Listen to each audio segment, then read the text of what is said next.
Welcome back to the channel. Hopefully you're having a much better day than this gentleman I'm about to talk about. I'm sure through other articles and YouTube videos you've heard of the Hellcat swapped Mazda Miata, aka Hellkitty. This is a pretty insane car to have a vehicle that essentially weighs 2,300 pounds and now has a 707 horsepower Hellcat motor. VMP ended up tuning this car and put down 683 at the tires. I think you can do the math. With a car that light and that powerful, it's going to move. Now, this gentleman by the name of Michael Kelly, who now owns the car, he's not the original builder. At least I don't believe so. From what I'm gathering, he actually bought the car off Barrett Jackson auction. The original owner, who went through all kinds of craziness to get this motor in here, cut out the firewall, cut out the trans tunnel, pretty much gutted the car to jam this thing in here. I mean, it's a lot of work, let's be honest. And frankly, apparently it was worth it because this thing is all over the internet. Now, I'm kind of getting sidetracked here, but the guy, Michael Kelly, who bought the car, had a bit of a mishap with it and crashed it. Now, I'm sure the first thing you're going to think of is he was doing something stupid, lost control of it, and ended up in the ditch. That's not the case. As a matter of fact, he did admit he was doing a pull, but that's not when the crash happened. He was slowing down, and apparently the front passenger tire locked up. He started to slide forward. The car went a little bit to the side, hit the grass, threw the car into a 180 spin, and that's how he ended up in the ditch. So technically, it wasn't the pull that caused him to crash, it was the slowing down. So I don't know whether the brakes locked up on that one, or maybe a wheel bearing helped it lock up. I don't know, but something about that front passenger tire went wrong and locked up, causing the car to crash. It's very unfortunate. Both him and his girlfriend, who were in the car at the time, are completely fine. Most of the damage to the car is cosmetic. The front bumper obviously is ripped off, the rear bumper is damaged. There's a lot of cosmetic work, but he says the car overall is in pretty good shape mechanically, minus whatever went wrong with the front passenger wheel.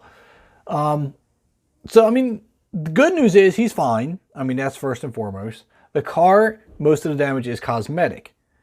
So he said he is going to repair the car and get it back on the road, which I'm happy to hear because the car has got a lot of attention on the internet already, and it's in a way kind of famous. How many Mazda Miatas do you know with a Hellcat motor in it? So, you know, it's first and foremost, you always want to say you're glad the guy's all right and his girlfriend.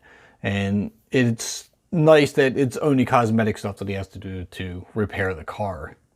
Builds like this take a lot of work and time. And I know some people may have a misconception of, oh, well, all he did was drop the motor in and maybe do a little bit of wiring. And that's not the case at all. When you do insane swaps like this, it takes an absolutely incredible amount of work.